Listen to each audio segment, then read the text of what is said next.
Start the event now. It's so nice to have everyone here. I just want to say welcome to Beyond Brent 2020. And yeah, thank you so much for coming. I'm Sabrina. I'm going to be your host for this afternoon. And it's actually the first time we're hosting a hybrid event like this. There are like close to 100 people in the Clean Cinema today, and many more of us joining us online. If you didn't know, there's a live stream going on at the back. So again, welcome to Beyond Brent 2020, and I'm so honored to be in the room with such amazing people. We have local arts organizations, artists, council staff, councillors, community members, and key partners who have supported Brent 2020. This event is to celebrate the achievements and to facilitate connections and discussions that will help us just look into the future of Brent 2020 and just what happens next. So I think it's really important we have this discussion. Also, if anybody wants to take videos or share memories of the past year, please use the hashtag Brent 2020 so that we can see your videos and your memories. And we're not taking any live questions today, but we always want to keep the conversation going on social media. So that's another great way. But yeah, so to get this event started, I would like to introduce our three guest speakers that we'll hear. The initial drivers of Brent Borough and Culture 2020. We've got the Brent Council and the Greater London Authority who spearheaded the first phase of the programme. So first, I would like to introduce Indu Ribasingham, who's the artistic director of this beautiful theatre. And yeah, she's going to welcome us to this unique theatre space at the heart of Brent. So can we have a round of applause?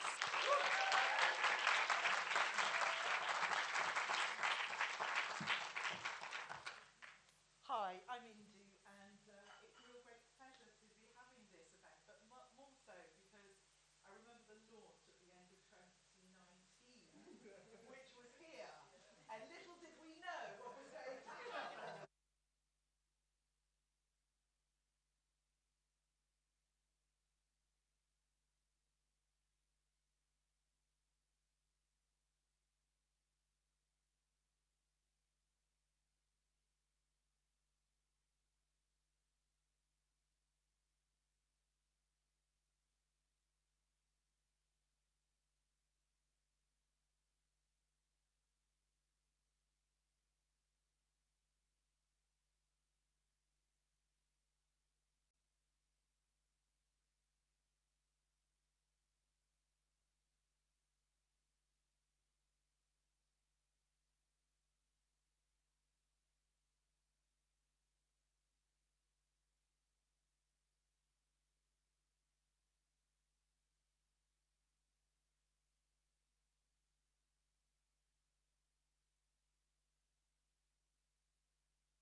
Today.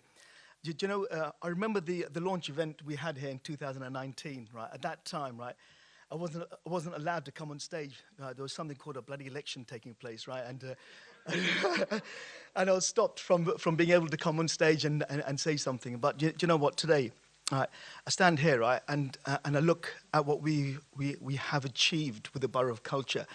you know, and Indu was just talking about some of the people that have made Brent what it is today. People like Jay bin Desai, who was part of the Grandwick strike. But there are some people that we've actually lost as well, like people like Delroy Washington, a great bloke who put so much into everything he did. And so for him to have been part of this was something amazing. And I think it was more about him leaving a legacy of what he had achieved in his time. He always made sure that the reggae music was something that he was so proud of, and he's so proud that it started in Brent with all the record labels that started in Brent as well. And for him not to be here today, not to be part of this celebration, something that sort of hurts me a little bit. But when you take a look at every contribution that we've had from every single community in Brent, that has made the Borough of Culture such a success. We've had so many young people part and parcel of this event, right? And that was the whole idea of making the Borough of Culture, to make sure that young people had something they could hold on to and take forward and to be proud of, and to make Brent that great borough which it is. And to take a look at all the volunteers, right, who came forward, right, and made Brent what it is today as well, and made the Borough of Culture a great success, right? And now we have other boroughs which are looking at us and saying, what is it that Brent did, right, that we want to do better? They won't, right? Right? And for me, honestly, right, to have been part and parcel of that journey, that success, is something that honestly that makes me truly proud to be the leader of Brent, a councillor in Brent. But you know what, right? I could not have done this, right, without the support of my cabinet colleagues who are here today. I've got Councillor Krupa Sharani. He was the cabinet member who led on the Borough of Culture for myself. And honestly, I have to say a big thank you to Krupesh. Thank you.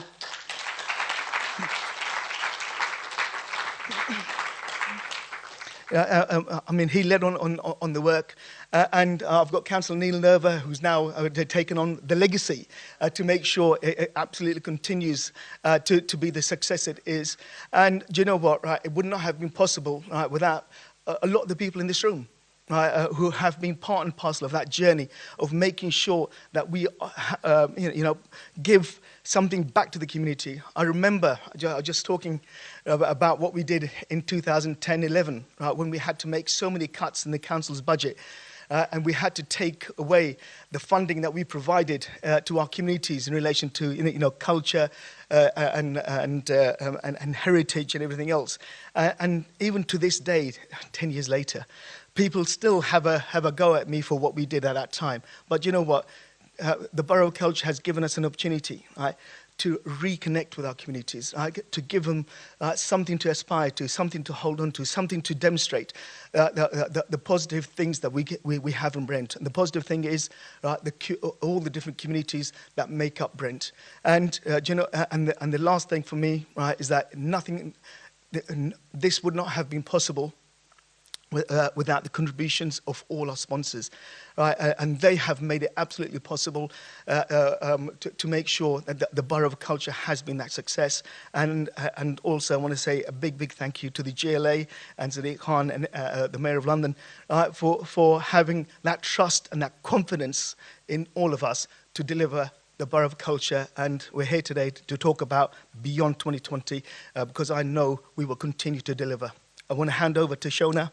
Thank you very much to everyone.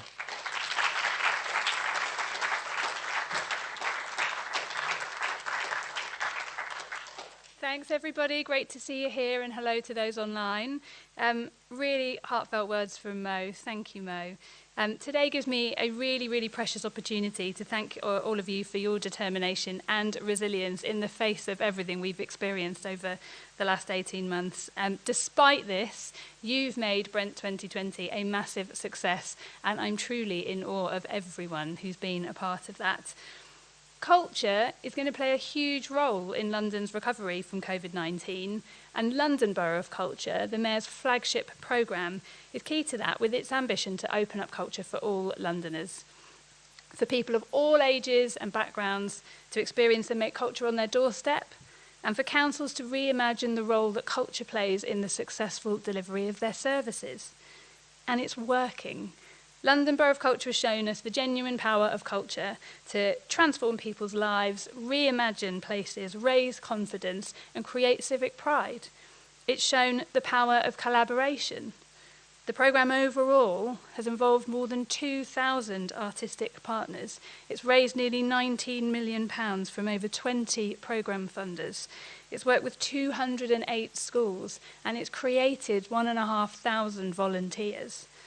Here, Brent's communities have been proud participants and architects of the borough's cultural life, like the blueprinters working with leading academics at London School of Economics to make public spaces better for young Londoners in our city, watching Brent's reggae community choir perform alongside Julian Marley and Janet Kay at the absolutely brilliant No Bass Like Home festival. How we all needed that, right? Seeing work by world-renowned artists presented on an equal footing with local creatives and community groups at the Brent Biennial. I'm really excited to see what more magic is going to happen, not just today, but as we go forward this afternoon and beyond, in real life, with tea and croissants. It's totally glorious. So thank you. I wanted just to end by paying massive, huge respects to Brent Council. I know Mo's talked a bit about it, but some of us don't realise that it's really hard to make this stuff happen. London's culture generates an absolutely whopping £58 billion a year for the economy, but not everyone understands the role it can play, and it's really hard to make the case for culture. But Brent saw the potential, they got behind it, they put their money where their mouth was, they invested and they took risks in one of the most difficult times we've seen for a generation. And they will continue to. So today is really clear evidence that it's paid off. So from all of us, I think they deserve a massive hand, if you'll join me, please. Thank you. Brent Council.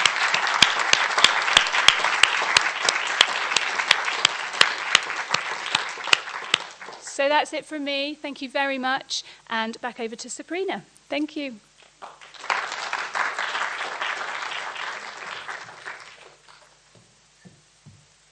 Thank you so much again to our amazing guest speakers. Now, what we're going to do is we're going to take a glimpse into the people and the projects of Brent 2020 in this short film. And you're still going to hear my voice because I voice over to this video. So.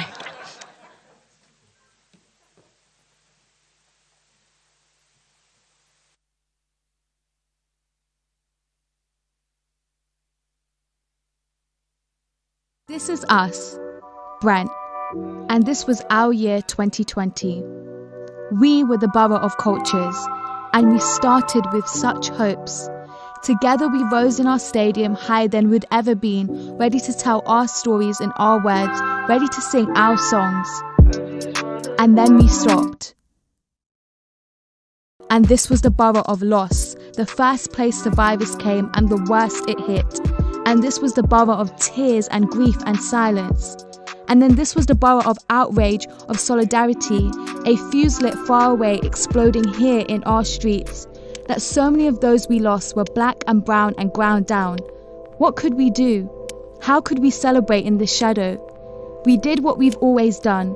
We came together, we held out our hands, and this was the borough of care, of help of our artists and our elders, of heroes interviewed through screens. And this was the borough of youth, where our children could write and sing and record a new anthem in their homes through their headphones as their gift to us.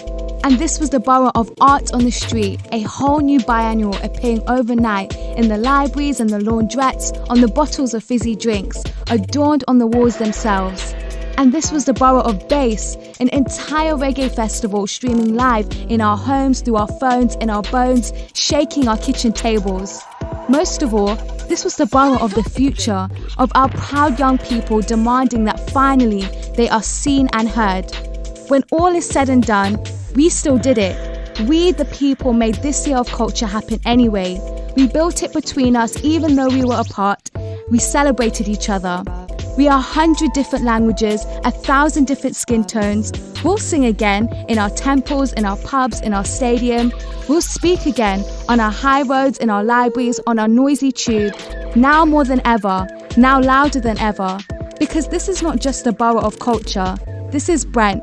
This is the borough of cultures. Hear our voices rise.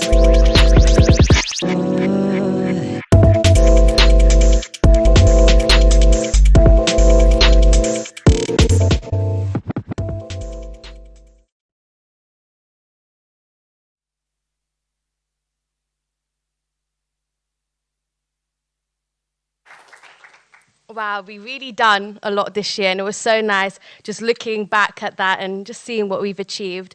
I would now like to introduce our senior producer in the London Borough of Culture team, one of the brains behind No Base Like Home, such an amazing festival that I really enjoyed watching, and now working within the council to enable the legacy of the program. So can we have a round of applause for Zarita?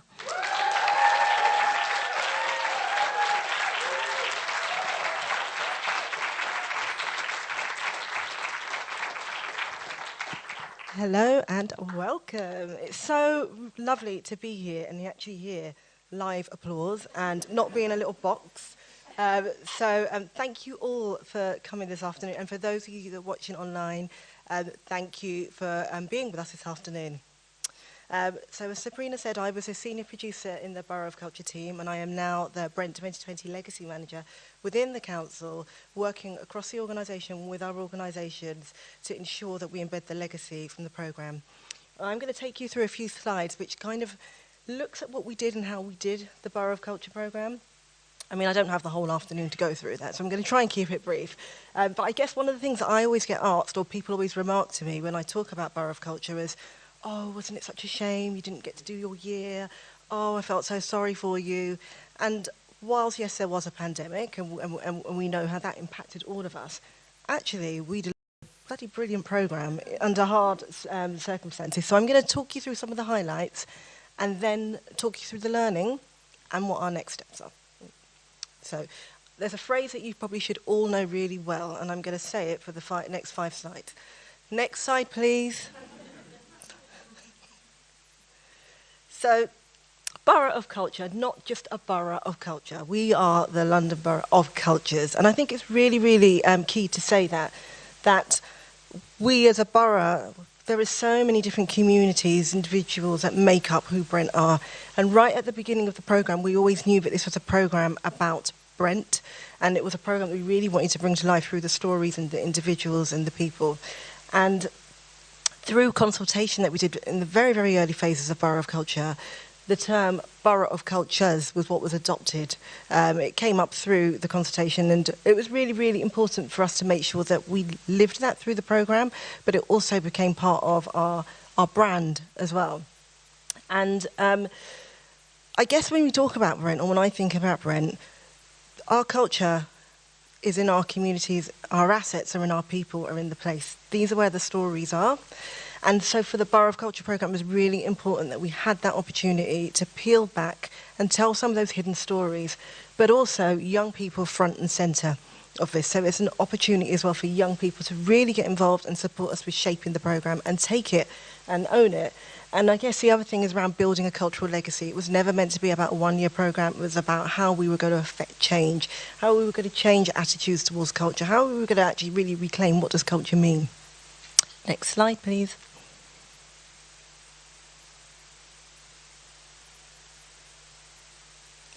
So I'm going to start with young people in terms of our programme highlights. So the Blueprint Collective, I guess sort of the driving force, backbone behind the programme, and it's really lovely to see many of the people in the audience, and hopefully many of the blueprinters are watching as well, who really, were an integral part of the programme. Right from bid phase, I think we started with probably about 12 young people that were known as young ambassadors at that point, who helped to shape the bid. And by the end of 2020, we had over 160 young people as part of the Blueprint Collective. And they are now an independent from us, and really they're consulting. They're there for us to consult with and for other cultural organisations to work with as well. One of the projects, the Blueprint worked with us on everything, but one of them was also the Locked In films, which was a response during COVID to how do we tell the story of high-profile individuals from the borough how did the surroundings of Brent shape them on their journey? So people like Patterson Joseph, Zadie Smith, of course, Echo Eshen, were interviewed by Blueprint Collective. The award-winning Vent, and you'll hear more about that because we've got some of the Vent researchers and presenters in the house with us today. But Vent was a partnership between the Brent and Vice Media, and the whole idea of this was to provide a platform for young people and their voices to be heard on a local, national and international level. We've seen the reach of 13.3 million that we achieved.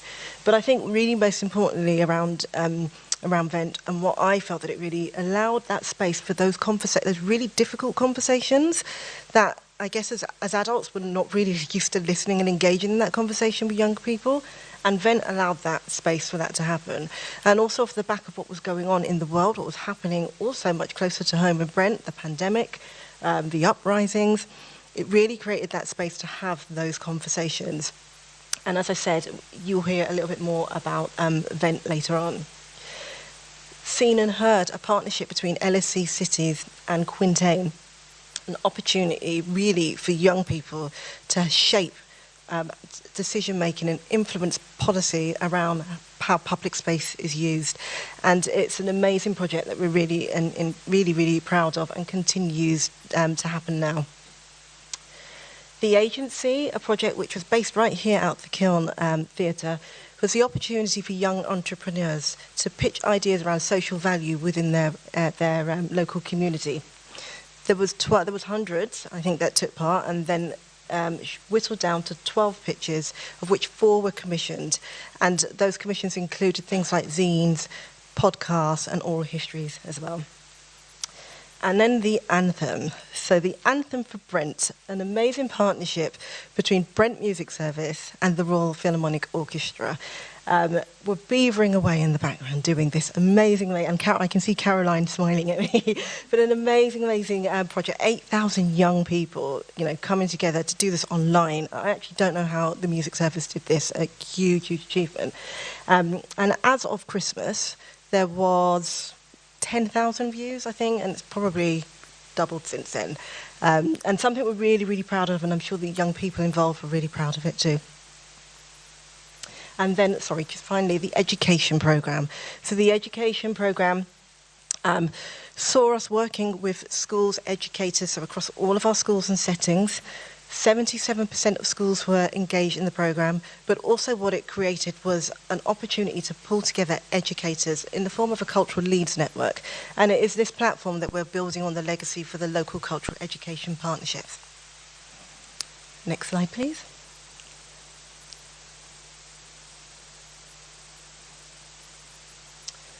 So we look at the impact of community and the work that we did. So you've heard of Rice, and we saw it in the video, a really, truly special moment. And great, again, to see some of the people that were in Rise in here today as well. The story of Brent, looking at the borough through migration, through some of stories around reggae, activism, performed in front of Wembley Stadium, a community cast of 230 dancers, intergenerational, young and old, professional, those that just wanted to have a go at it. And what's really beautiful from Rise is that those friendships that were formed and those dances, and I'm looking at a couple of the dancers that were in Rise, that talked to me quite fondly as well around how they're still communicating in WhatsApp groups, they're still meeting up, and that was the power of Rise in terms of bringing the communities together. The Brent Biennial, the first for Brent, the first biennial, and Metroland Cultures, which I'll speak about a little bit later, will be delivering another biennial next year for us. But 36 new commissions across the borough, presented in our libraries, in our 6 libraries and 4 community libraries, in public spaces on the High Road. There are three actually, along Kilburn High Road, if you get a chance to see them. And again, just a really, really great idea and opportunity for us to look at how we present work and how we actually reclaim and reframe what culture is, and that it doesn't necessarily need to happen within a gallery. And the opportunity to present work from international artists alongside our artists who are in the community. And then, of course, there is No Bass Like Home. I have to take a deep breath when I talk about No Bass Like Home, because as you've heard, I was a senior producer in that team. So No Bass Like Home, if you didn't know, was our story of reggae heritage in the borough, and actually really shining a light on the global powerhouse that Brent was in terms of production, distribution, and artists in the 70s and the 80s. And I guess it paved the way for Black British music as we know it now. And I'm also going to even say that we are the reggae capital outside of Jamaica.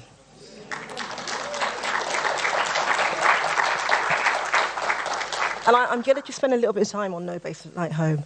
So No Bass Like Home, I think many of you in the audience will know, or many of you that have spent time talking to me will know that I am a child from reggae. My dad was one of those Trojan musicians that came to the UK in the 70s. So for me, it was really, really important that we told this story sensitively and authentically, and we weren't just kind of going off and creating a narrative that actually didn't ring true. And in order to do that, we listened a lot and talked a lot to the community. And we worked with Michael Riley from the Black Music Research Unit. We worked with BBC producer John Offord to train volunteers, recruit and train story finder volunteers who gave up their weekends and their evenings to go out and just interview people within the community and build a digital reggae archive of over 100 interviews. One of those volunteers I can see right in my sight line is Diane Schrader-Johnson, who literally was out every weekend calling me, oh, we need to speak to this person, I've got this person. And just really, really amazing in the way that the volunteers came together to support that and embrace that story and actually embed it back into the community. And then with us not being able to have a public celebration, we had to really think very quickly what we were going to do and how we were going to present this story. And that was when we worked with Grammy Award-winning DJ and producer Shawnee B. We worked with Ray Paul from the PMG, and then we also worked with BBMC Recording Studios, which are in Willesden and are the home of reggae music within Britain. Every musician in reggae has come through their door. So it was a real honour to be able to host No Bass Like Home Festival within that space. It was a 7-hour online stream. I don't know how we actually got through it. It was epic, but we did it. And it connected us with Jamaica, and it connected us with Florida as well. And it really, really kind of put Brent on the map. 129,000 views of the stream. It was then commissioned by London Live into a 4-part series, and which then went on to get a further 90,000 views. So an amazing project, and a lot of people still come up to me and talk to me about the festival. Next slide, please.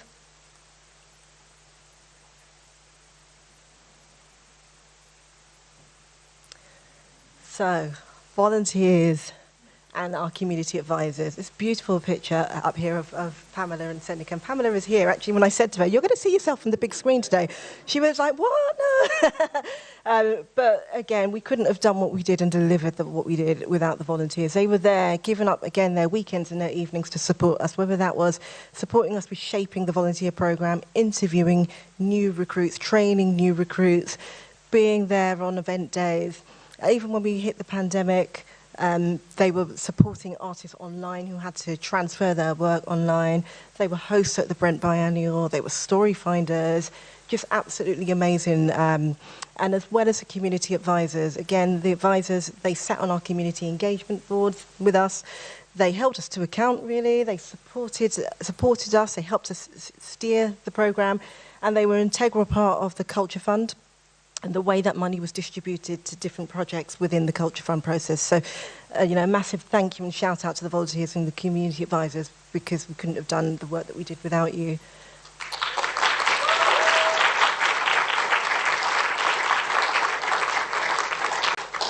And then Culture Fund projects, we awarded 52, I think it was £500,000 really, to 52 projects. Projects have been amazing. Obviously, with the pandemic, a lot of them couldn't be delivered last year. Those that could be shifted were shifted. And it ranged from films, exhibitions, circus performance in libraries, a film festival, mask making, workshop, podcasts, you name it, the full breadth of it. And the ones that couldn't be delivered last year, we've delivered most of the summer. And it's just been a real pleasure and a joy to go to a lot of those and to actually see them kind of to reach their final conclusion.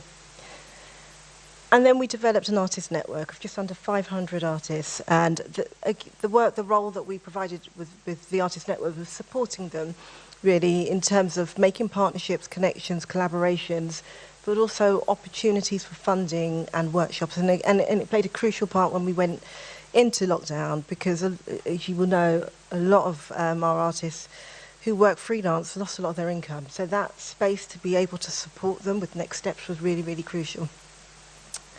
Next slide, please.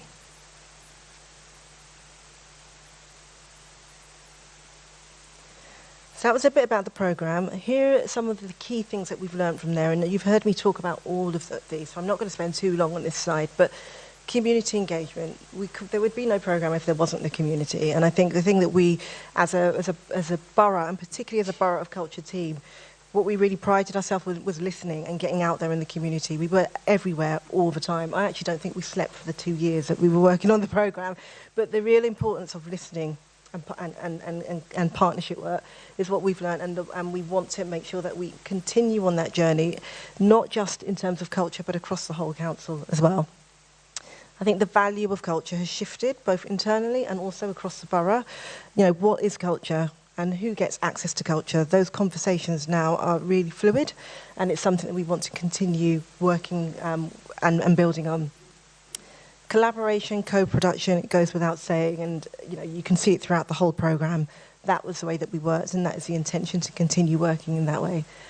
And then infrastructure, so looking at cultural infrastructure, be that physical infrastructure or whether that be social infrastructures. And I'll talk a little bit more about infrastructure in terms of legacy projects. Next slide, please. Last slide.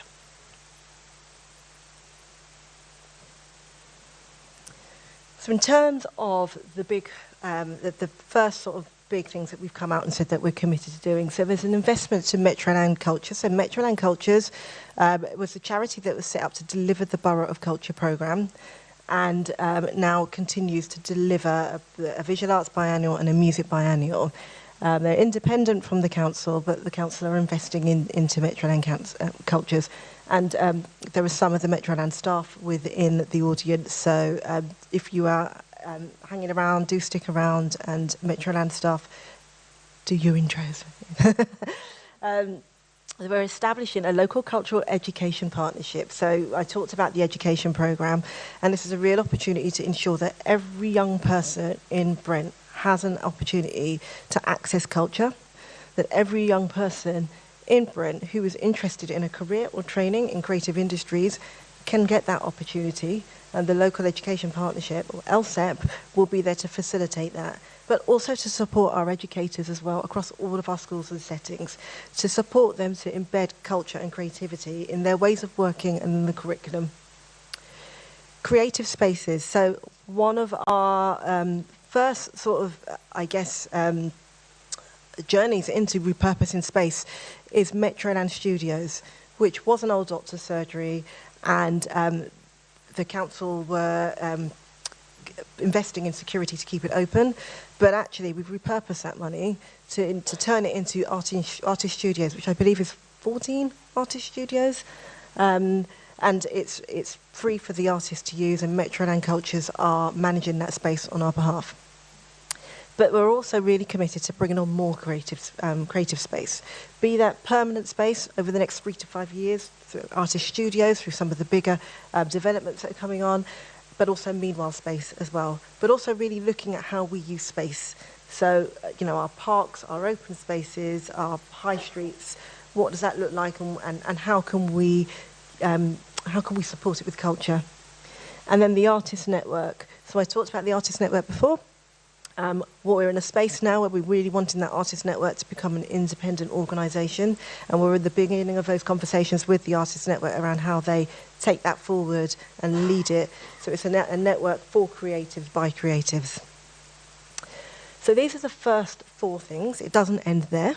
This is the beginning of our journey, and we are in lots of conversations around exciting projects that we're wanting to bring on in the future. I guess just in my final words is we really want to continue building partnerships and collaborations with the community, and we really want to use everything that we've learned from the Borough of Culture programme and embed it in that work. It's a really exciting time for culture in the borough, and we just want you all to come on this journey with us and work with us on this. So thank you.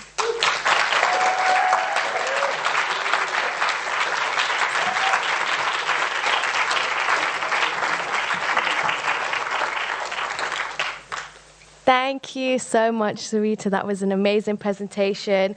We're going to get to our panel discussion soon with some great guests who were so influential throughout Brent 2020. So they are going to be setting up soon behind me for this panel discussion. Just to remind everyone to use the hashtag Brent 2020 if you're taking any videos, if you're sharing any memories. And yeah, we'd love to see your videos and memories. Also, upstairs, some of you may have realized that we have artwork there. And just to give a little background on that artwork, it was part of No Base Like Home. And because obviously we didn't get to do a parade, the Mahogany worked with Queen's Park Community School under the guidance of Nicola, who's got her painting outside there. And at the beginning of 2020, Mahogany, it represented Brent Council at the New Year's Day parade, and it won. So if you want to take a look at that artwork upstairs, definitely do that. So whilst we wait for them to set up, I'm actually going to use this time to speak about my experience with Brent 2020 and what I did during this year. So I actually found out about Brent 2020 through an opportunity I saw online to be part of the Vice podcast. So if some of you have listened to that podcast, you might recognize my voice because I spoke on it a lot. And I've always been interested in presenting, and when I found out about this opportunity, and especially to represent where I was born and grew up, I knew I had to do it because I'm just so passionate about it. And it is one of the best things I've done in my media career so far. It was so enjoyable. It was actually my first time ever in a well-known media studio, media company. So it was my first insight into the industry.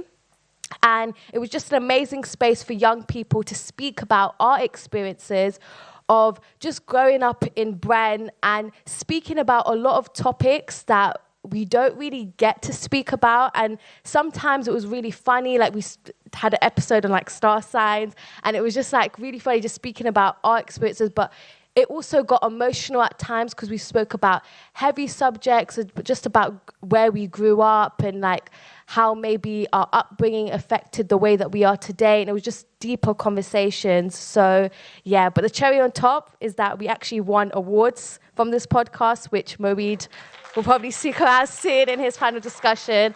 But yeah, it was amazing. And I'm so honored that I got to be part of it and connect with so many other young people who live in Brent, who I didn't even know, and now made friends for life with them.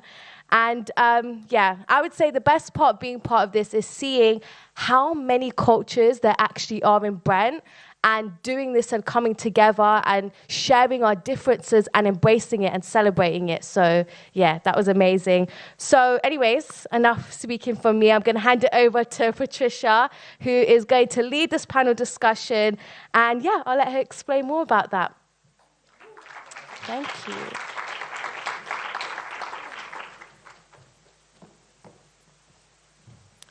Wow, good afternoon. It is so fantastic to not see people in boxes. There are so many people that I met and I've never met their torsos, just their head and shoulders. So it is fantastic to see all of you here. Sarita was talking about a very famous line that you'd hear, and hers was, next slide, please. I found that during the pandemic, one of the sentences that I heard most was, you're on mute. Yeah. So I'm hoping that none of the speakers are going to be on mute. I'm going to ask the panel to make their way to the stage now. So whilst they're doing that, nice round of applause. Sure, no problem, no problem.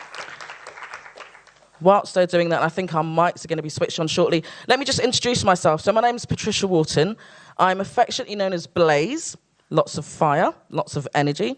And I am the assistant manager of the Chalk Hill Community Radio Station, and I'm also the host of the Let's Talk Show, which is an online radio station show that goes live every Saturday from the hours of 11 until 1 p.m. I also have an online TV show called Patricia Talks. So no surprises as to what I like to do lots of. I love to talk, but I'm not doing all the talking today. We've got a fantastic panel, and they're going to be telling you about their involvement in, Culture 2020. They're also going to be talking about what next. It's quite surprising, actually, because when I listened to Sarita's slideshow, I was like, doesn't actually feel like there was any time where we weren't active. So I think everybody should give themselves a round of applause because you have all done an absolutely awesome job. So yeah, that is fantastic. I had the pleasure of being one of the community advisors. I also managed the volunteers, some of which you saw on the slide earlier. And Sarita's absolutely right. It just would not have been possible without all the work that they did. And round of applause to young Sabrina. She is an absolutely awesome host. Where is she? Yeah, she's fantastic. She spent some time on the Chalk Hill Community Radio Station, but I've met her for the first time today. So without further ado, I'm now going to take my seat, and we're going to start the conversations with the panel. Am I on or am I on mute? Yeah. Can you hear me? Hello, hello, hello. 1, 2, 1, 2, yeah, okay. I'm on. So nobody is on mute. So it's my absolute pleasure to be hosting the panel today. I know that everybody on the panel and much of you here in the audience made the Borough of Culture 2020 as awesome as it was. So I've introduced myself. I'm now going to start from my left and ask the panel members to just kind of take some time and introduce yourself, tell us where you're from, and a kind of a highlight from 2020. Oh. So I'm going to start with you, Michelle. Thank you. Is my microphone on? If it's not, we do have one of these. Michelle, you might be using 1, 2, 1, 2. Yeah. 1, 2. Is that on? No, it might be. No, that's not on. I'm just quite loud. You're probably hearing me. I'll try this one. Hello. Okay. That'll work. Oh, hello. That's it. My name's Michelle Ginty. I'm the head teacher at Salisbury Primary, which is just down the road here. I've been at Salisbury Primary for 4 years. This is my 5th year. I was born in Brent. And I'm really proud to be here and talking about education in Brent. So my connection to the Borough of Culture is through education. And I've got some of my team here. And Lynn and I attended many meetings in the build-up and the lead-up to the Borough of Culture. And also Lynn, through the Arts Council, is part of that cultural lead. So that's our connection to it. Fantastic. Michelle, quick highlight from 2020? I think the opening ceremony was pretty amazing, and although I wasn't one of them, there were some head teachers there representing education in Brent. You missed an awesome event, but I'm sure they've told you all about it. Yes. Let's well have a chat with them. Thank you, Michelle. Jenny, how are you doing? Are you on mute? Am I on mute? No. No, I'm good. Hi, everybody. My name's Jenny. I'm the Head of Creative Engagement at Kiln Theatre. I've worked here since 2015, and it's been Kiln Theatre's absolute joy and privilege to be able to deliver some of the projects for Brent Borough of Culture, which are the Agency of Change projects, supporting young people to create projects that affect social change in their areas, but also to commission, develop and produce NW Trilogies and Wife of Willesden on stage.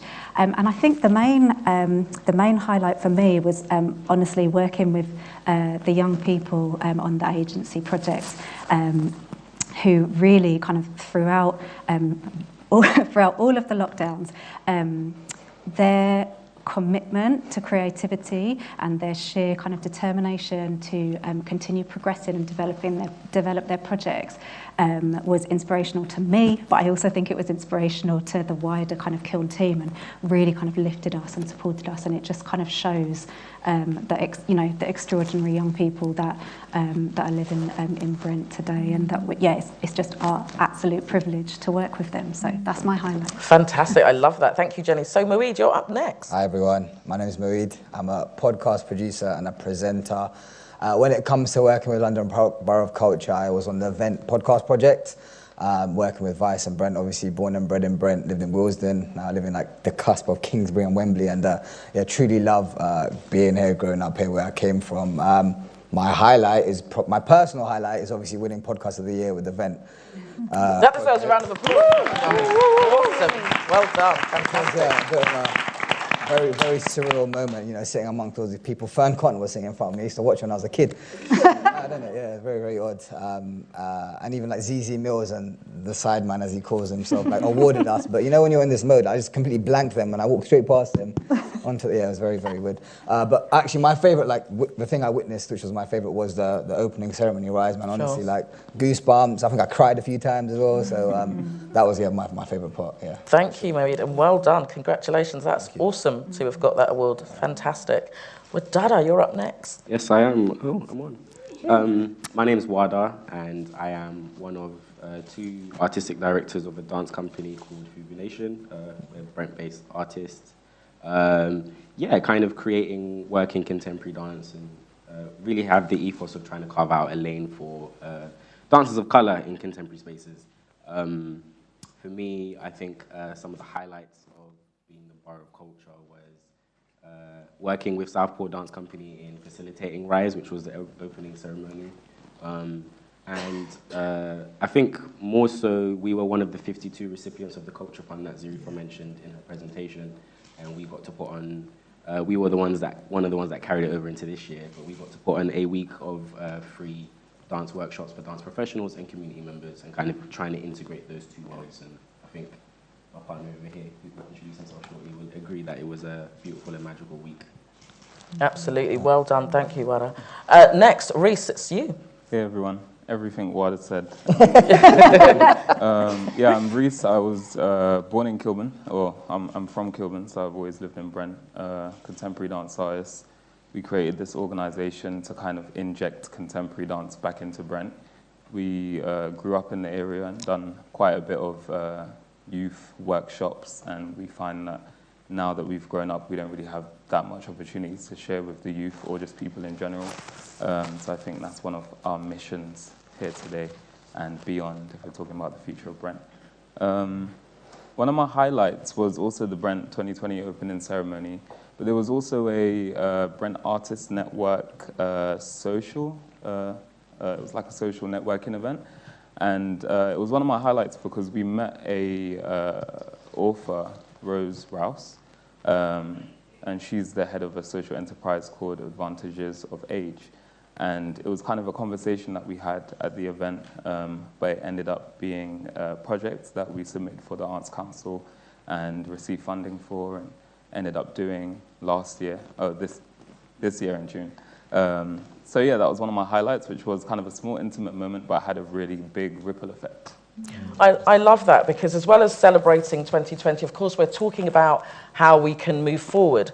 So to have, been at the network, to make that connection, and to have moved on is absolutely what Borough of Culture's 2020 was all about. We don't want it to have just been a year, and you've demonstrated how very quickly we've managed to kind of move things on. So that's an absolutely fantastic outcome. Like much of the panel, I was born and have always lived in Brent. I've also worked in Brent and volunteered in Brent. And the thing that I'm most fond of is the people. And you can't have community without having people. There's an African saying that it takes a village to raise a child. And so we're talking about how we can, I guess, progress, and we're going to have some further conversations about young people. So this quote says, "To understand a place, it's best to begin with its people." So Jenny, I'm going to start with you. What did you learn or experience about the people of Brent during the time that we were celebrating the Brent cultures? I think, my main kind of reflection on that, and was around the agency project. The agency was a project for young people aged 16 to 25, and the idea of the project is that it supports young people to create a project for social change in their area, supporting them using different creative techniques, and allow them to create their ideas and passion into a reality. We went through a process with them over about 2 sessions a week, over 12 weeks, where they really had the chance to reflect on the world, on their place in it, and to really identify the needs and their desires and for change in the area. And what really underpinned that for me is just that the thing about the agency is it just really centres young people's voice. So those projects were necessarily going to reflect the needs of the people in the area, because it reflected the young people themselves. Reflecting on the outcomes of some of the successful projects that were commissioned. One of the projects was a podcast, which was all about changing the narrative around care leavers in Brent, and putting the power on the young care leavers themselves to create change within the care sector as well. One of them was an oral histories project where the young person was really passionate about amplifying and also making sure that there was on amplifying oral histories from people who were based in the Harlesden area, and making sure that there was a specific website that was set up, and obviously that project was set up specifically in response to the rapid gentrification happening in that area, but also in Brent Borough wide. And there was also a film project, which was the young people took different workshops with other young people's groups, where they wanted to find out what issues were really important to them, and then they created films which were responding directly to the young people. And then the last project was a project around consent, which was directly inspired by one young person's experience of themselves growing up in their culture, and how she wanted to enable, present more positive education in schools around consent, but using creative medium of zines. And I think that is... that's a lot. Sorry. That's a lot. Yeah, wow. I've taken up a long time. You've been really busy, and that's like a whistle-stop tour of 2020 for you. But what I love about that is your mention of oral histories and identity, because that's really important. And the community advisors and storytellers got to do just that. And so that's fantastic. Michelle, for you, what did you learn about some of the families? Did you find out anything new about any of the cultures of the families that were attending your school? No, I don't think that we did necessarily find out anything new, because I think we're very connected to our community. But what I certainly thought while I was sitting here was that the amount of resources that we now have in Brent, because of all the work of the volunteers and gathering all of those stories and gathering those oral testimonies, that I was just wondering, how are we going to capture that, and how can we use that in schools going forward to create a very Brent specific curriculum? I mean, the Mayor's education programme does develop a London curriculum, but now we have so many resources. How can we create a Brent curriculum so that children can be absolutely immersed in the history of our area? I think that's fantastic, because there is some aspects of the curriculum that don't include lots of black history, if any. And so I know there's been some conversations around how we can add that to the curriculum. So maybe that's something as a borough we can really look at, how we can introduce history from different cultures, and not just the history that we've been learning over and over on its own, because I think there is a space for that. So thank you, Michelle. Moe, during your podcast, did you have a favourite person, a favourite experience? Kamaya's pointing at herself there. Yeah, she was one of them. I worked with Kamaya on the project as well. I wouldn't say favourite, I was just really inspired to see all these young people, when given the platform that may not, ultimately be available to them, flourish, have so much to say that people want to listen to, but just don't tend to think about, young people from Brent or other boroughs like that. So seeing them as well, Sabrina and Santos were two of the presenters as well. I'd like to also say I inspired Santos's podcast, because I call him Carlos instead of Santos. And that inspired a whole other podcast, but let's not get into that. Just giving them the platform to talk about things that everyone in that age demographic wants to speak about but hasn't got a platform to, and then focusing on Brent itself. I've taken that kind of inspiration I got from that, and like now my goal as a podcast producer is to give people a voice or a platform to express themselves that may never ever have imagined having that platform. So like I'm in talks with like a dementia charity now, and a podcast with people who live with dementia, like it's amazing, right? It sounds so cool. Fantastic. I want to not only as a producer to help them make it, I want to know myself, I want to learn, I want to educate myself about these kind of communities. So I'm just hoping, we can, like Sarita mentioned, we just got to continue this momentum now and involve more and more young people, inspire them to know, working with the Royal Philharmonic Orchestra as well, as someone who was in an orchestra at high school, if I had the opportunity, I probably would have jumped at it. So having, seeing that now, talking about the wider things with the London Borough of Culture, I think it's amazing. And, the stuff we learned from Vent, I just want to continue that and make sure young people have a platform to talk.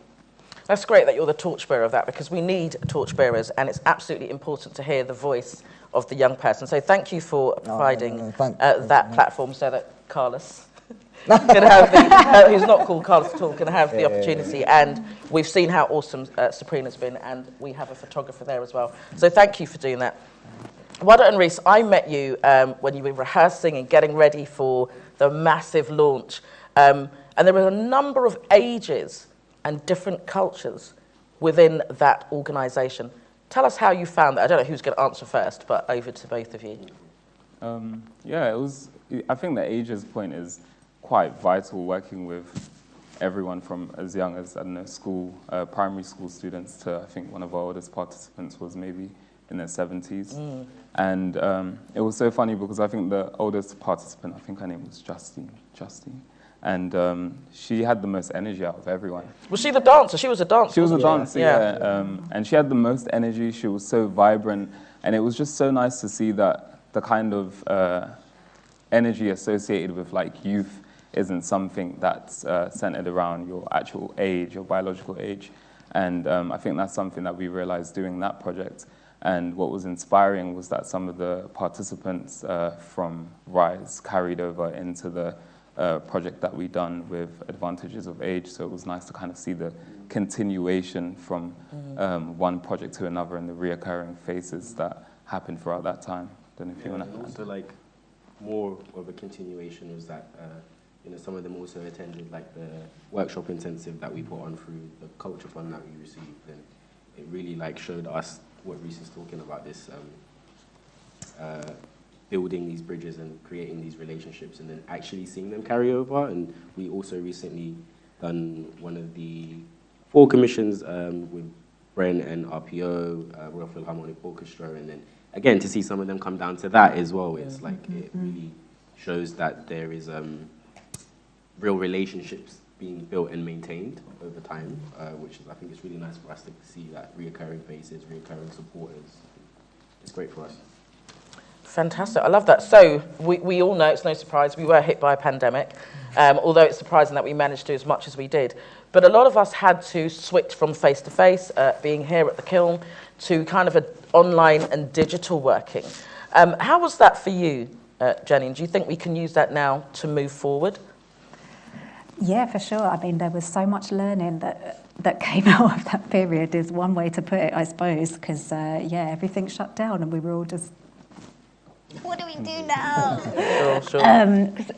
It would be the same for, lots of youth work that people do is obviously really kind of, and community work, so much based on kind of being in a space for people, creating safe spaces, kind of for creativity to take place. But even, theatre itself is such a live medium, really depends on that relationship between the audience and, the live kind of work on stage. We really, kind of developed a lot of knowledge and learning around kind of streaming some of our work, and our reflection on that is that it has enabled a lot of the work, when we were locked down or when we had also kind of very restricted audiences for social distancing, meant that a lot more people were able to kind of access what we've, what we were able to kind of put on stage. And, for example, for people with caring responsibilities, it's much easier to kind of access seeing things outside of 7:30 on a weekday evening or, whatever, very set times that theatre happens. And equally, again, kind of with with the way that we work with artists, we're kind of finding now that, kind of out of respect to artist time, a lot more kind of meetings can happen online and stuff like that. So we're really trying to preserve people's kind of well-being, in terms of not asking kind of lots of energy for people. And then similarly, our work with young people, so much of it kind of happened online, and we were able to kind of create things that we hadn't created before. There's lots of positive things that have come out of it, but we are so happy to be back in person. Wow. Yeah. Absolutely. So we're not going to forget about how awesome it is to see people and all of their bodies and not just their head and shoulders. But we do, I guess, want to think about how, as you said, it was a learning, and Zarita spoke fondly about how the No Base Like Home was streamed online, which meant it became international. So Brent was everywhere and everyone could access, and that was super fantastic, so that it doesn't just remain here.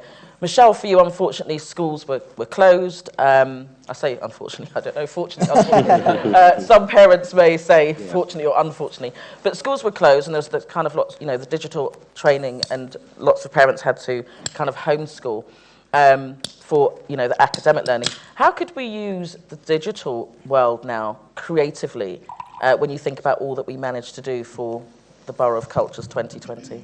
Well, I think that the collaboration that can take place online, especially I joined an artist networks meeting, and again, respect for the artists, and their time is so precious. Everyone's time is precious, but also the commuting and getting to a space. A lot of people are able to access and connect quite successfully now, because we're very much used to being operating in that head and shoulders world that you were talking about. So I think that that's the case. Although today, as part of Poetry Week and Black History Month, we had 3 poets come into school, and that was absolutely incredible for the children to be able to experience poetry live, and the poets reciting their own poetry, and having those conversations and interacting. But I do think that there is certainly, technology will support more access, much wider access, and as I say, going back to the point I made before, I'm really excited to explore the opportunities of all the digital work that has been captured in Brent 2020.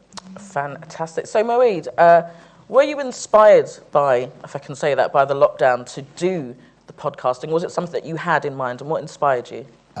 Inspired, yeah, of course. Every kind of work I get involved in, I try and draw some sort of inspiration from it, because I feel like it just helps you. When you're passionate about something, I feel like you're so much more invested in it. I'm sure whenever you have a project, you guys, you're talking about, because it's something you enjoy on a day-to-day, you just have so much more natural energy towards it. And I think one amazing thing we have to commend the people of London Borough of Culture is the adaptation during COVID. And I was actually, I forgot to mention, I was involved in the Brent Locked In series, so I helped them produce that. And yeah, again, seeing, so many amazing people that I didn't even read. Patterson Joseph, I love Peep Show. I didn't even know the guy lived in Brent, so, even myself, being involved with that, seeing so many young people from the Blueprint Collective and the wider community, get involved and, really flourish. I saw their journey from potentially being a bit nervous from the first episode to absolutely just smashing it. In the last episode, we recorded about 20, I think. So, yeah, of course, inspired. Yeah, everything I've experienced from the London Borough of Culture, I will definitely, I have fond memories, and I've learned a lot about myself, about working in certain environments, and that's definitely something I'm going to take throughout my career. So if your question is inspired, yeah, 100% inspired, yeah. Love that. So Wada and Reese, I'm sure I'm not the only person that was affected by kind of COVID weight, and you do lots of physical stuff. How can you continue to access more people with the work that you do using the digital online service? I think for me and Reese, I think the organisation that we run has always kind of had this ethos of being quite interdisciplinary, even though we work with dance as a medium.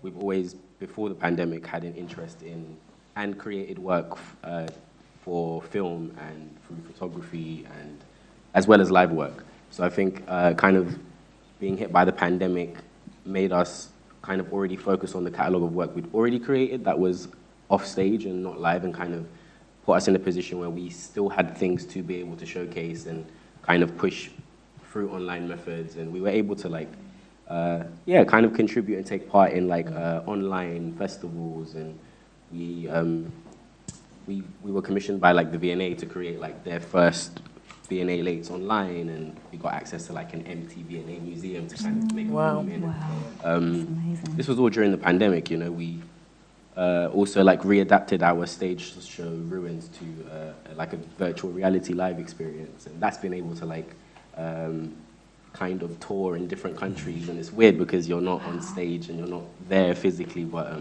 there's people somewhere else like watching you through VR headsets. And, That's amazing. Wow. So it did create some like great opportunities for us, but I think it just kind of expanded on the interests and the pursuits that we were kind of already engaging with.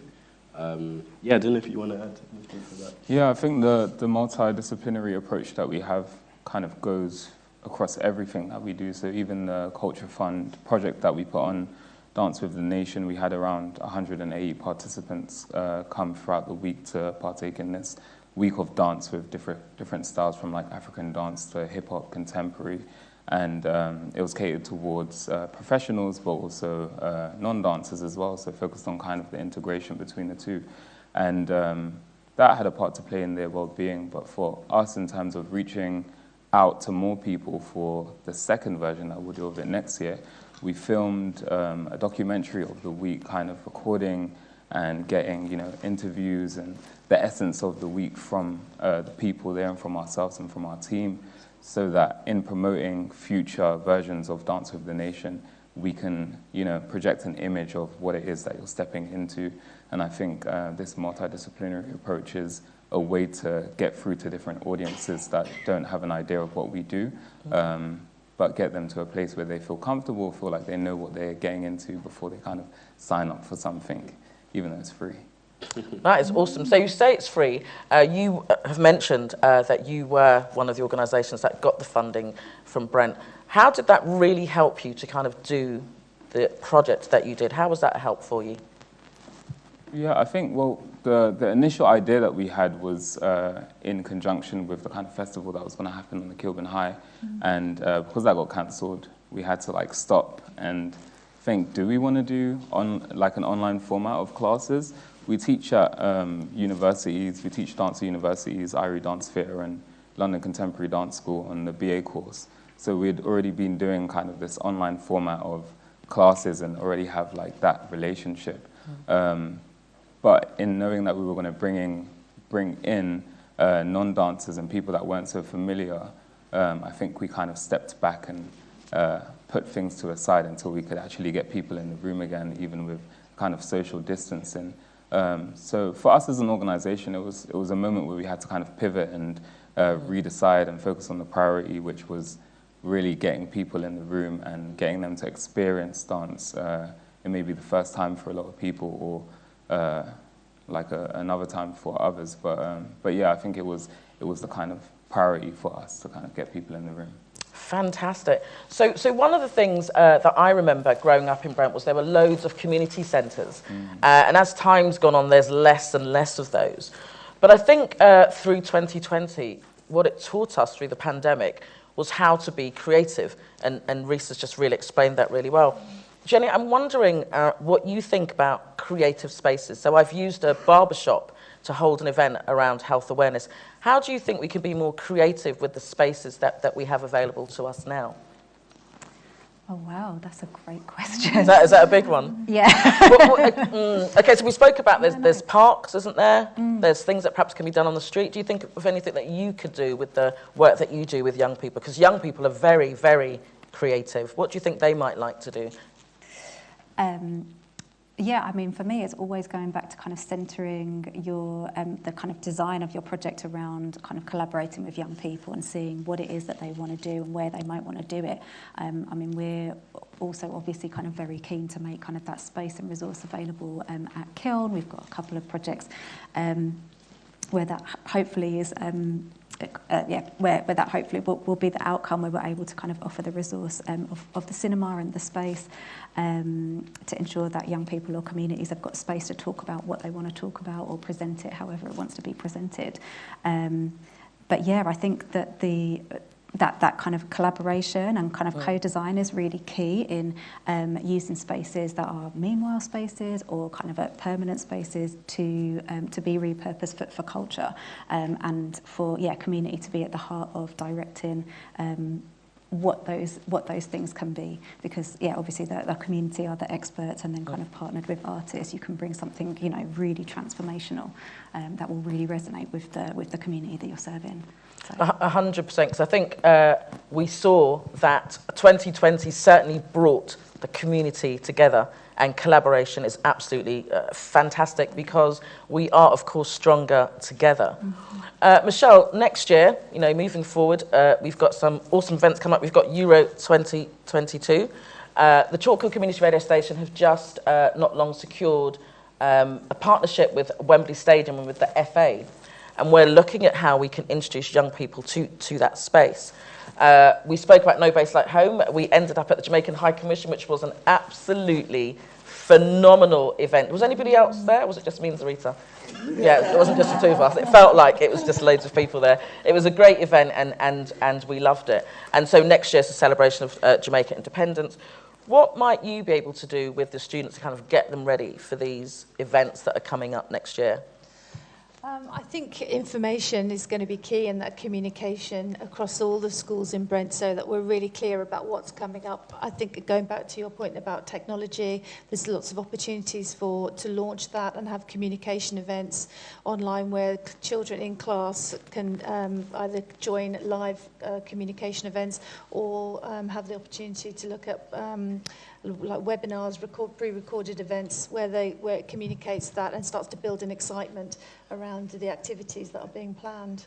I'm really excited. Nice. That's it. So am I. I'm looking forward to it as well. That's really good. I don't mind a bit of football, and I think I love a bit of celebration, and being at Jamaican High Commission was fantastic. So I'm looking forward to doing some more of that.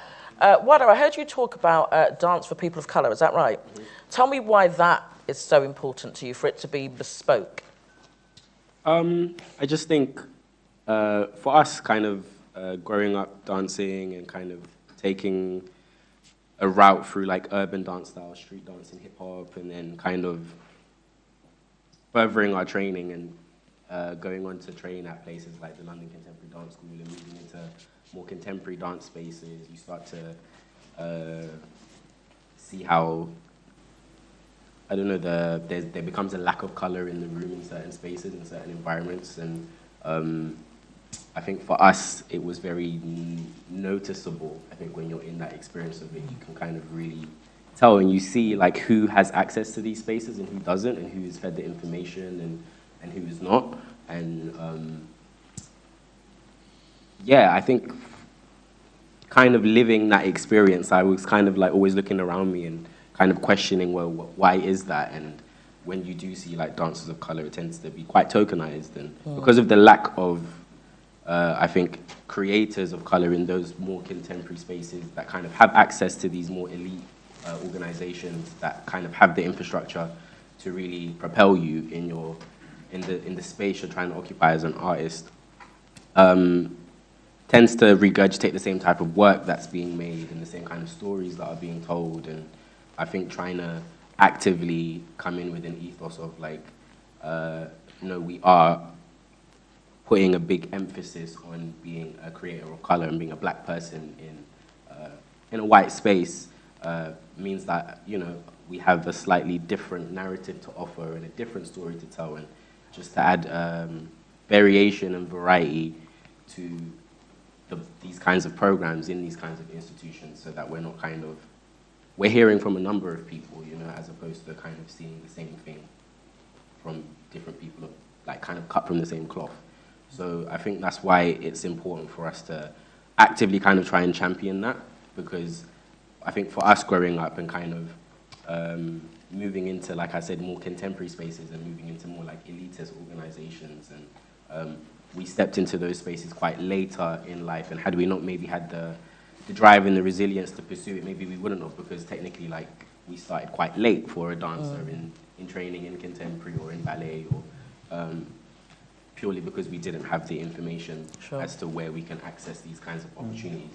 So for us, it's really trying to highlight that and bring that back into the community, where I felt like it was lacking for me when I was younger, and I kind of had to stumble across it on my own accord. So yeah. That is super, super important. During the pandemic, the Black Community Action Group, Black Community Action Project, that's the P.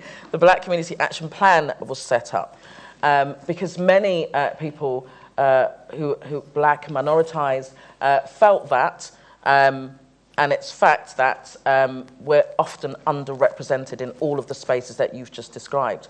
And I guess there are some difficult conversations or some uncomfortable conversations for some people to have, but they are very, very necessary.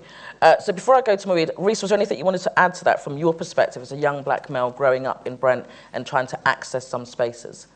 Yeah, I think my story kind of is parallel to Wada's, as he described, and we kind of took the same journey. I think the only thing I would add to what he already said so well is that in taking directorship in the organization that we're building, we realized that the visibility is something that exists kind of behind the stage as well as the person that's dancing in front. So we're realizing that the more that we're putting on shows and dance intensives and workshops and all these kind of different strands of the organization, that it needs to be filled with people of color from that side of things as well. And sometimes the visibility only exists with the people that you kind of see in front of the screen or on the stage.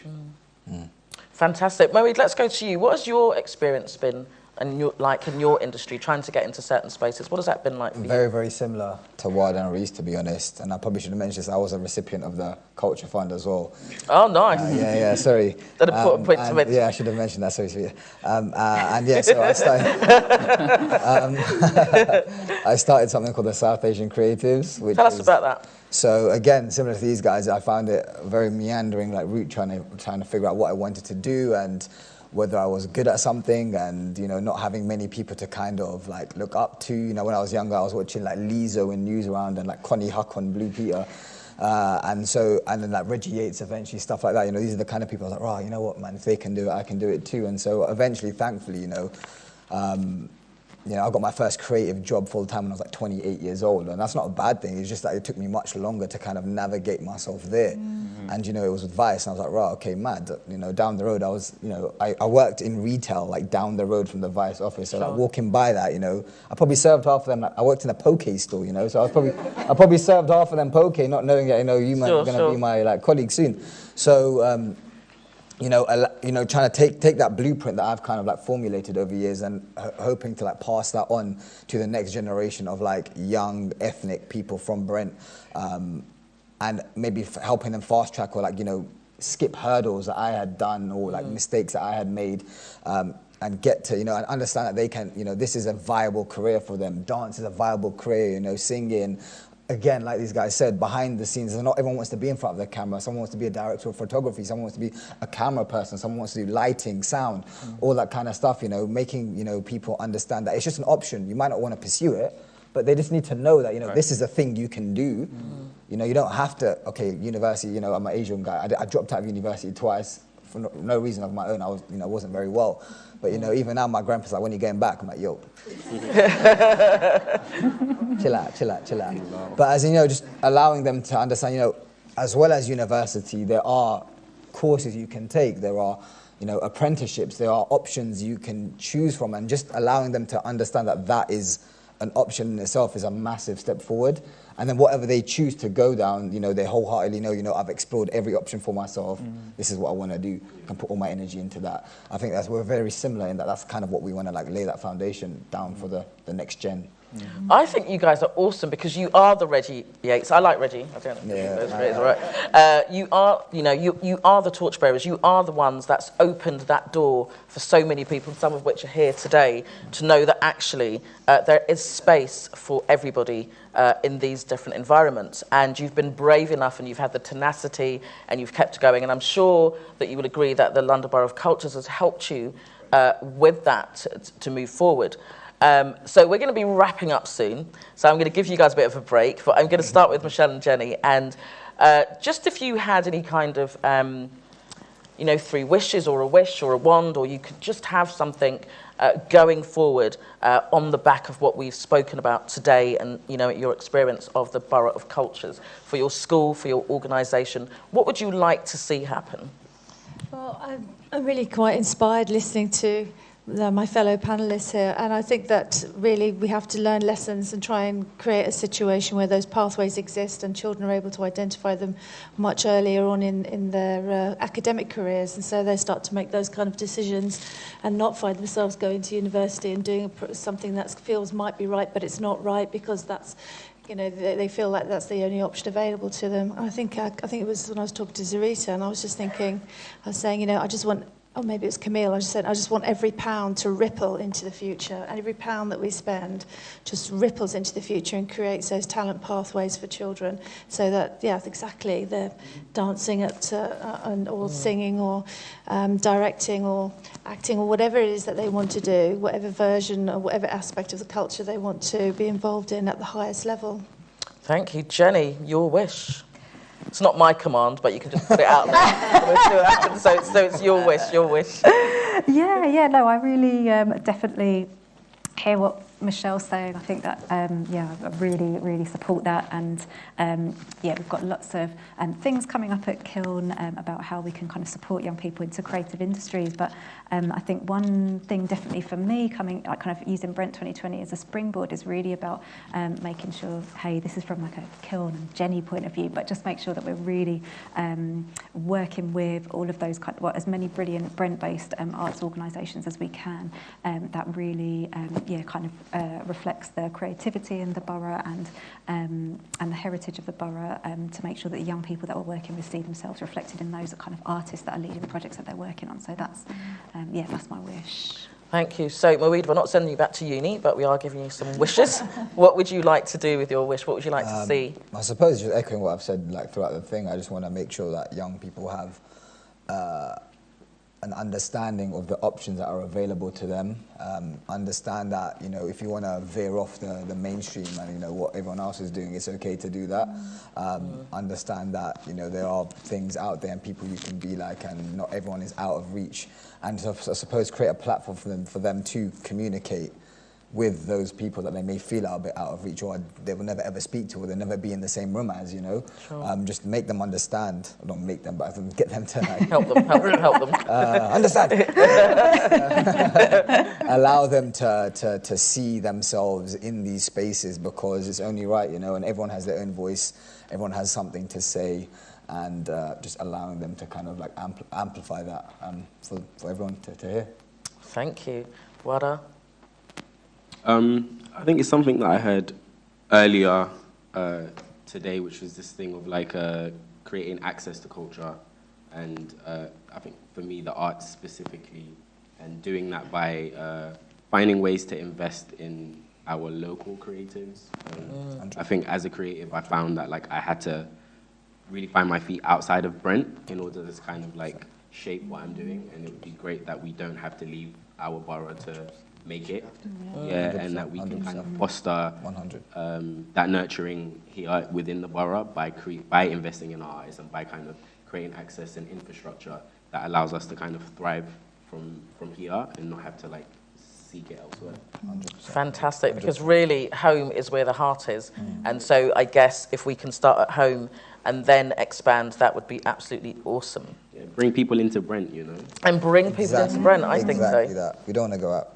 You don't want to go out. So Reese, that's just seamlessly led into a nice question, actually. Why do you think, with the experience that you've had, you can still have your wishes, by the way, why do you think people should come into Brent? Well, I think what we've been brought up on, the kind of strong culture that we've been brought up on, even before we started to step out, still exists here. And I think it's just the case that people don't really know that it exists here or know what's going on. So it's about making the voice in Brent a lot louder to show what we're capable of. And yeah, we might have been stopped by the pandemic, fulfilling all of the projects that everyone wanted to do to its fullest entirety for Brent 2020.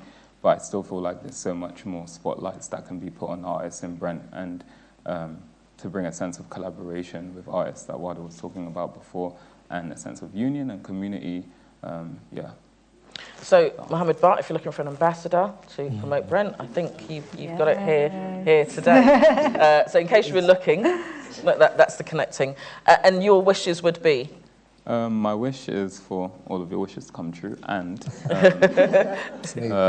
My wish is for our, kind of to create a platform, which Moeed was talking about earlier, but with our intensive that we created for the Culture Fund, my wish is to make sure that's something that's quite a staple experience for people to feel like they can access every year within Brent. We grew up on projects and schemes like Brent Summer University and Brent in Summer. And then I've been to a lot of kind of dance intensives abroad, and I've seen so many different formats of things that are continuously kind of an anchor in the industry in its own kind of place. And I think we're creating something very similar to all of these different models, and I think it would be great if my wish could come true. But you know, I have to say, I want all of the wishes to come true as well, because they are some of the things that I'm very, very passionate about. I'm a creative as well, and I used to go all the way out to Brixton to find a theatre company so that I could express myself. And so you've shown here, all of you on the panel, that it's happening right here in Brent. I am super proud of being a Chalkillian, actually. Does anybody know what that is? Go. A Chalkillian is someone who's lived and raised in Chalkhill. So I'm a very proud Chalkillian. I think we made that term up, but I'm very proud of it nonetheless. And I'm very proud to be somebody that works and lives and volunteers in Brent. And I'm very proud of all that we've heard on the panel here today and all of the presentations that we've heard. I think you will agree that this panel has been absolutely awesome. And so, I think we can give a round of applause now. So I want to say a very big thank you to Michelle. Let's put it together for Michelle. And also to Jenny. And the last three, I have to say, I absolutely just want to adopt them. I think I'm too old for them. I just want to adopt them. They have been absolutely awesome. Let's put it forward to the award winner, Moeed.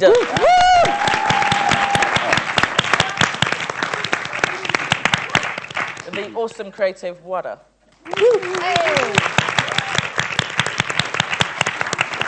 And our new Brent ambassador.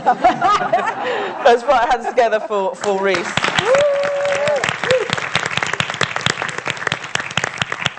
My name is Patricia Blaze, and there ends the panel. Woo, Patricia. Thank you, Patricia.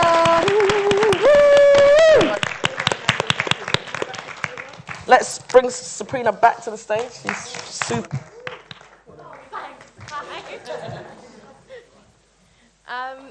That was such a is this on?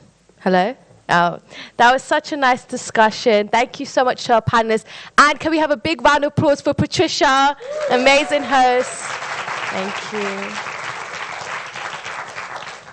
Okay, so we have come to the end of the event, and just want to end it on this about culture and how culture is for everyone. We are really the borough of cultures, and yeah, I would want everyone to get involved if you're not involved already. And for those listening on the live stream, even if you're outside of the borough, we want collaborations, partnerships, and exchanges. So feel free to come to Brent and knock on our doors as well. Yes, and honestly, Brent 2020 was such an amazing opportunity for a lot of people, and to connect with, for me, especially for young people, and especially creatives. I think there's a lot of creative things that was going on, so it's amazing. So I'm going to say bye to the live stream. Thank you, everybody, for joining. Again, you could get involved. You could just look online, Brent website, and yeah, thank you so much. And for everyone else,